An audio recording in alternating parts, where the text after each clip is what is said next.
श्री शिवाय नमस्तुभ्याम हर हर महादेव और जय श्री महाकाल। भक्तों, आप सभी शिव भक्तों की मनोकामना भगवान भोलेनाथ जल्दी से जल्दी पूर्ण करे।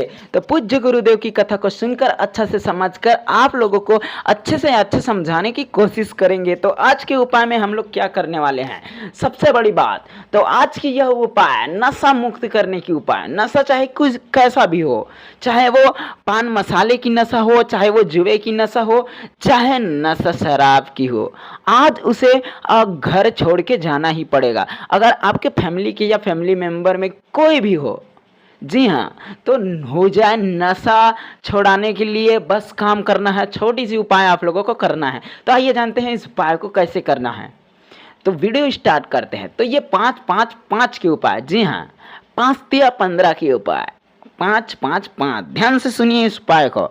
तो इस उपाय को करने के लिए मैं पूज्य गुरुदेव की कथा को सुनकर और समझकर अच्छे से बता रहा हूँ, ध्यान से सुनना। यह उपाय इंपॉर्टेंट होने वाला है, इधर उधर ना कीजिए। क्योंकि आजकल जिस बंदे को भी देखो, जिस घर में देखो, नशे से लथपथ है। इसलिए मैं सोचा हूँ कि अब दुनिया को जो है नशे मुक्त कराने का उपाय मिल ही गया आखिरकार।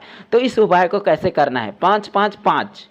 तो आपको लेना है 5 बेलपत्र, कुछ इस प्रकार से। ये 3 पत्ते हैं, उसको 1 बेलपत्र समझो, 3 पत्ते 2 बेलपत्र, ऐसा 5 बेलपत्र, 5 या 15। वैसे ही आपको लेना है बेर पत्ता। बेल और बेर अलग हो गई ना, हाँ, तो बेल अलग लेना है, उसके बाद बेर लेना है। बेर के बाद लेना है आपको शमी पत्ता। कुछ इस प्रकार से शमी पत्ता हो गए, जी हाँ दोस्तों। अब उसके बाद आपको क्या करना है, लेना है पीला चंदन अलग से, लाल चंदन अलग से। ये हो गई। अगर आपके पास चंदन नहीं है तो अष्टगंध भी ले सकते हैं।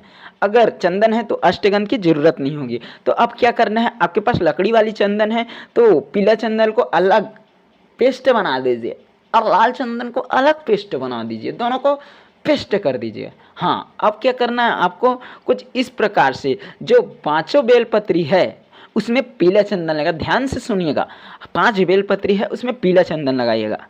कुछ इस प्रकार से देखो, ये लगा लिया यहाँ पे, और दूसरी बेलपत्री में फिर यहाँ पे, तीसरी में फिर यहाँ पे, चौथी में फिर यहाँ पे, पांचवी में 5 तक, हाँ 5 तक इस प्रकार से लगाना है। और लाल जो चंदन है, ध्यान से सुनिएगा, लाल जो चंदन है वो आपको लगाना है बेर पत्ती में। जी हाँ, बेर की पत्ती में इस प्रकार से 1 2 3 4 5, ये 5 बेर पत्ती में आपको ऐसा लगा देना है।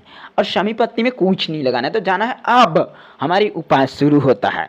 तो अब करना क्या है, अब भगवान भोलेनाथ के देव आदिदेव महादेव के शरण में आप चले जाइए। आप अगर जल चढ़ा रहे हैं भोलेनाथ को तो जल चढ़ाइए, अर्जी विनती कीजिए। अब उसके बाद उपाय कैसे करना है मालूम, जो दूध होता है, पत्ती ऊपर की ओर शिवलिंग में कुछ इस प्रकार से, और दूध नीचे की ओर। तो और आपको ये भी बता दूं, आपको अशोक सुंदरी के साइड पे नहीं बैठना है, सामने की तरफ नहीं बैठना है, आपको दक्षिण की तरफ बैठना है, पीछे की तरफ बैठना है। आप जैसे पीछे की तरफ बैठते हैं, फिर इस प्रकार से दूध को नीचे करते हुए भगवान भोलेनाथ पे जो बेलपत्री है उसे समर्पित कर दीजिए। और इसी प्रकार से आपको बेर की पत्ती को भी समर्पित कर दीजिए। अब बेर की पत्ती भी समर्पित कर दिए आपने, बहुत बढ़िया। अब आपके पास रह गई शमी पत्ती, तो शमी पत्ती को भी कुछ इस प्रकार से, और देव आदिदेव महादेव को अर्जी विनती सुमरिए कि हमारे घर के सदस्य जो है नशा से मुक्त हो जाए। देव आदिदेव महादेव, मेरी अर्जी विनती आप सुन लीजिए। कुछ इस प्रकार से आप अपने ढंग से अर्जी विनती कीजिए, और हो सके तो हटकेश्वर महादेव का नाम भी लीजिए, क्योंकि हटकेश्वर महादेव का नाम लेने से यह उपाय पूर्ण ढंग से कंप्लीट हो जाती है।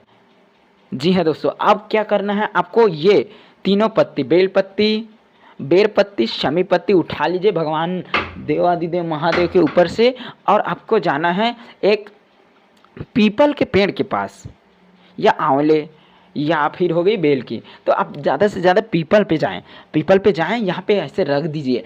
और आपको पहले से ला लेना है दोस्तों, मैं भूल गया था, लोटे भर जल।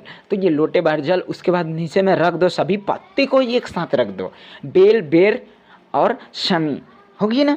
अब ये सबको रख देना है आपको, उसके बाद इसमें जल डाल दीजिए। जल डालने के बाद रख दो और उसके बाद बेल की पत्ती को आप ला लो। उसको बेल की पत्ती को क्या करना है, ला लेना है। उसके बाद उसको धूप में अच्छे से सूखा कर लो। धूप में सूखा करने के बाद उसको मिक्स कर दो। मिक्स करने के बाद पाउडर बन जाएगी।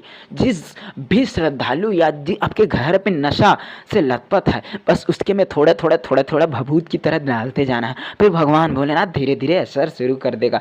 तो पूज्य गुरुदेव की बताए हुए उपाय आप लोगों को कैसा लगा मुझे कमेंट में ज़रूर बताएं। यह उपाय ज़रूर कर लेना, क्योंकि सेहत के लिए बहुत बढ़िया होता है ये उपाय। श्री शिवाय नमस्तभ्यम, हर हर महादेव। मिलते हैं नेक्स्ट वीडियो में।